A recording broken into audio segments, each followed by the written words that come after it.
خدا باپ اور بیٹے اور القدس کے نام سے آمین۔ بہار کالونی کوٹ لکھپت لاہور سے میں اینڈرو اسحاق آپ کی خدمت میں حاضر ہوں۔ مسیح میں آپ سب کی سلامتی ہو۔ میرے عزیزو، آئیے ہم خداوند اپنے خدا کا شکر کریں جس نے آج کا یہ خوبصورت دن ہماری زندگی میں بڑھا دیا۔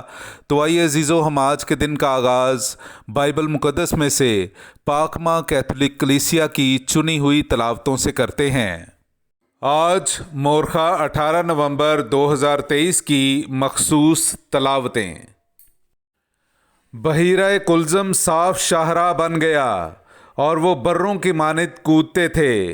ہمارے لیے آج کی پہلی تلاوت حکمت کی کتاب اس کا 18واں باب 14ویں سے 16ویں اور پھر 19ویں باب کی 6 سے 9ویں آیت تک۔ کیونکہ جس وقت ہر ایک چیز کو خاموشی کا آرام ملا اور رات کی رفتار نصف پر آئی، تب تیرا قدیر کلمہ آسمان کے شاہی تخت سے تند جنگجو کی مانند ہلاکت کی سرزمین میں یکا یک کود پڑا، اور تیز تلوار سے اس نے تیرا واجبی حکم نافذ کیا تو وہ کھڑا ہوا اور سب جگہوں کو موت سے بھر دیا، اور اس کا سر آسمان میں اور اس کے قدم زمین پر تھے۔ تب تمام مخلوقات میں سے ہر ایک چیز اپنی جنس میں از سر نو بنائی گئی تاکہ تیرے حکموں کے تابع ہو اور تیرے فرزند بے صدمہ بچ جائیں۔ پس بادل نے خیمہ گاہ پر سایہ کیا، اور جہاں پہلے پانی تھا وہاں خشک زمین نمودار ہوئی، یعنی بحیرہ کلزم کے بیچ میں سے صاف شاہراہ اور پانی کی کثرت میں سے سبز چراگاہ۔ وہاں تیری تمام امت نے عبور کیا، اور انہوں نے تیرے ہاتھ کے پردے میں عجیب معجزات دیکھے۔ اور اے خداوند، ان کے رہائی دینے والے یہ تیری تعریف کرتے ہوئے گھوڑوں کی طرح چھوٹے پھرتے تھے اور بروں کی مانند کودتے تھے۔ پاک کلام کا پڑھا اور سنا جانا ہم سب کے لیے باعث برکت ہو۔ خدا کا شکر ہو۔ خداوند نے جو عجائبات کیے ہیں ان کو یاد رکھو۔ میرے عزیزو، آئیے ہم خداوند اپنے خدا کی حمد و تعریف کریں۔ میں آپ کے سامنے پڑھوں گا زبور نمبر 105، اس کی 2 سے 3، 36 سے 37 اور پھر 42 سے 43 آیت تک۔ اس کا گیت گاؤ، اس کی حمد سناؤ، اس کے تمام عجائبات کا چرچا کرو، اس کے قدوس نام پر فخر کرو۔ خداوند کے طالبوں کے دل شادمان ہوں، اور اس نے ان کے ملک کے سب ان پیلوٹوں کو مارا جو ان کی پوری شہزوری کے پہلے پھل تھے، اور وہ انہیں چاندی اور سونے کے ساتھ نکال لایا، اور ان کے قبیلوں میں ایک بھی کمزور شخص نہ تھا، کیونکہ اس نے اپنے اس قدوس قول کو یاد فرمایا جو اپنے بندے ابراہیم سے کہا تھا۔ وہ اپنی امت کو شادمانی کے ساتھ اور اپنے برگزیدوں کو خوش الحانی کے ساتھ نکال لایا۔ پاک کلام کا پڑھا اور سنا جانا ہم سب کے لیے باعث برکت ہو۔ خدا کا شکر ہو۔ نعرہ حمد۔ اے خداوند، تیرے تمام قواعد پائیدار ہیں اور عبدالآباد تک قائم رہتے ہیں۔ ہاللویہ۔ میرے عزیزو، آئیے ہم آج کا انجیلی اقتباس سنتے ہیں۔ انجیل مقدس بمطابق مقدس لوکا اس کا 18واں باب پہلی 8 آیات۔ پھر اس نے اس غرض سے کہ ہر وقت دعا کرتے رہنا اور ہمت نہ ہارنا ضروری ہے، انہیں ایک تمثیل سنائی اور کہا کہ کسی شہر میں ایک قاضی تھا جو نہ خدا سے ڈرتا اور نہ آدمی کی کچھ پرواہ کرتا تھا، اور اسی شہر میں ایک بیوہ تھی جو اس کے پاس آتی اور اس سے یہ کہا کرتی تھی کہ میرے مدعی کے مقابل میرا انصاف کر۔ اس نے مدت تک نہ چاہا، لیکن پیچھے اپنے جی میں کہا کہ ہر چند میں نہ خدا سے ڈرتا اور نہ آدمی کی کچھ پرواہ کرتا ہوں، تو بھی اس لیے کہ یہ بیوہ مجھے ستاتی ہے میں اس کا انصاف کروں گا۔ ایسا نہ ہو کہ یہ بار بار آ کر مجھے دکھ کرے۔ اور خداوند نے کہا کہ سنو یہ بے انصاف قاضی کیا کہتا ہے، پس کیا خدا اپنے برگزیدوں کا انصاف نہ کرے گا جو رات دن اس سے فریاد کرتے ہیں، یا ان کے واسطے دیر کرے گا؟ میں تم سے کہتا ہوں کہ وہ جلد ان کا انصاف کرے گا۔ مگر جب ابن انسان آئے گا تو کیا زمین پر ایمان باقی ہوگا؟ پاک کلام کا پڑھا اور سنا جانا ہم سب کے لیے باعث برکت ہو۔ خدا کا شکر ہو۔ خدا باپ اور بیٹے اور القدس کے نام سے آمین۔ بہار کالونی، کوٹ لکھپت، لاہور سے میں اینڈرو اسحاق آپ کی خدمت میں آج کی تلاوتوں پر غور و غوص کے لیے حاضر خدمت ہوں۔ مسیح میں آپ سب کی سلامتی ہو۔ میرے عزیزو، آج کی تینوں تلاوتیں ہمیں سکھاتی ہیں کہ خدا اپنے برگزیدوں کا انصاف کرتا ہے، ان کی دعائیں سنتا ہے اور انہیں خوش الحانی عطا کرتا ہے، اور جب ایسا ہوتا ہے تو خدا کا جلال بھرپور طریقے سے ظاہر ہوتا ہے، اور اس کی قدرت اور اس کے عجائبات کو دیکھ کر انسانی عقل اور فہم دھنگ رہ جاتی ہے۔ تب پانی دائیں اور بائیں دیواروں کی طرح کھڑا ہو جاتا ہے اور سمندروں کے درمیان صاف شہراء بن جاتی ہے۔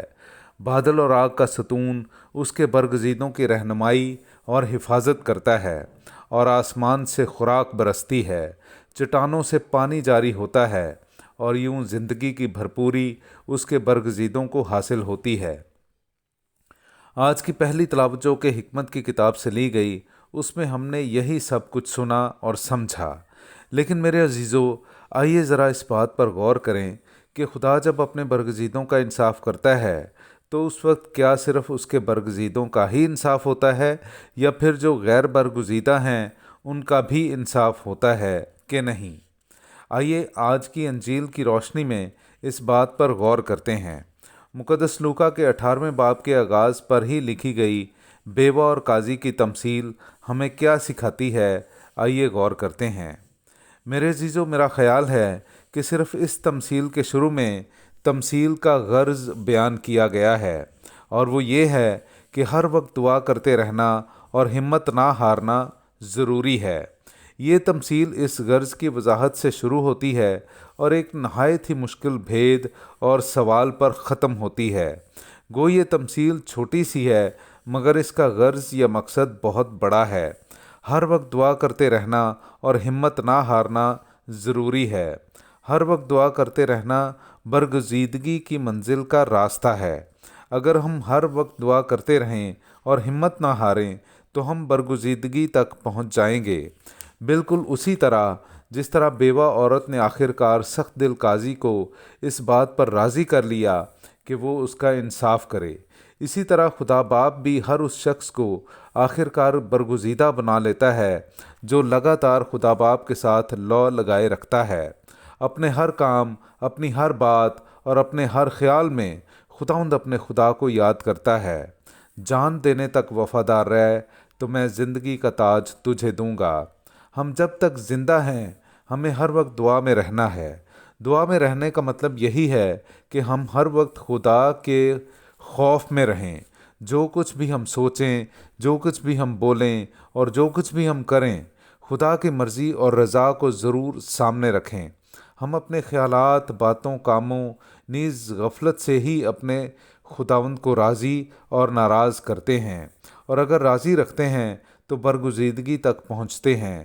اور جیسا ہم نے آج کی انجیل میں سنا کہ خدا اپنے برگزیدوں کا جلد انصاف کرے گا، وہ دیر نہ لگائے گا، اور یوں جو سوال ہم نے آج سوچا کہ خدا صرف اپنے برگزیدوں کا انصاف کرتا ہے اور کسی کا نہیں، تو شاید اب تک ہمیں جواب مل گیا ہوگا کہ نہیں، خدا سب کا انصاف کرتا ہے، بالکل اسی طرح جیسے بیوہ قاضی کی برگزیدہ بنی اور قاضی نے اس کو انصاف دینے کی ٹھانی، تو بیوہ کو تو انصاف ملا ہی ملا، اس کے مخالف یعنی جو غیر برگزیدہ تھے ان کو بھی انصاف ملا اور وہ بھی کیفر کردار تک پہنچائے گئے۔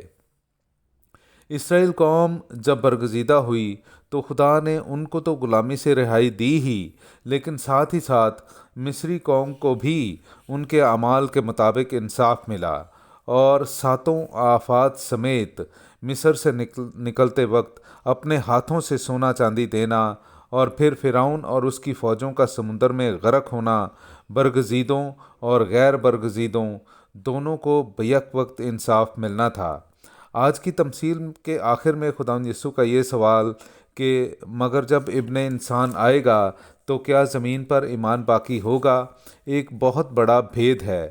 اس سوال سے پہلے تک یہ تمثیل ہمیں دعا میں مشغول رہنے کا درس اور طریقہ بتاتی ہے، لیکن اس سوال کے فوراً بعد یہ تمثیل آخری زمانے، قیامت کے دن اور خداوند یسوع کی آمد ثانی کی نشانیوں میں سے ایک نشانی کی طرف لے جاتی ہے، اور یوں قاضی اور بیوہ کی تمثیل برگزیدوں اور غیر برگزیدوں کے انصاف کی طرف لے جاتی ہے، جو کہ حتمی طور پر اور کلی طور پر یوم آخر میں ہی ہوگا۔ تب ہی ایک ہی چارپائی پر پڑے دو آدمیوں میں سے ایک برگزیدہ گنا جائے گا اور ایک غیر برگزیدہ، ایک ہی جگہ چکی پیستی دو عورتوں میں سے ایک برگزیدہ اور ایک غیر برگزیدہ گنی جائے گی۔ تب ہی خدا اناج سے بھوسے کی مانند، بھیڑوں اور بکروں کی مانند راست بازوں اور ناراستوں کو جدا کرے گا، اور یوں بیک وقت برگزیدوں اور غیر برگزیدوں کا انصاف ہوگا۔ آئیے میرے عزیزو، ہم اپنی زندگیوں پر غور کریں اور یہ جانیں کہ انصاف تو ہمیں ملنا ہی ہے، اب یہ ہم پر ہے کہ ہم نے برگزیدگی کا انصاف حاصل کرنا ہے، راست بازوں اور خدا کے مبارک لوگوں کا انصاف حاصل کرنا ہے، یا پھر ناراستوں اور غیر برگزیدوں کا۔ آئیے ہم لگاتار دعا میں رہتے ہوئے مسیح یسوع کے آنے تک اپنے ایمان کو باقی رکھیں، اور یوں ہم زندگی پائیں، بلکہ کثرت کی زندگی پائیں۔ آمین۔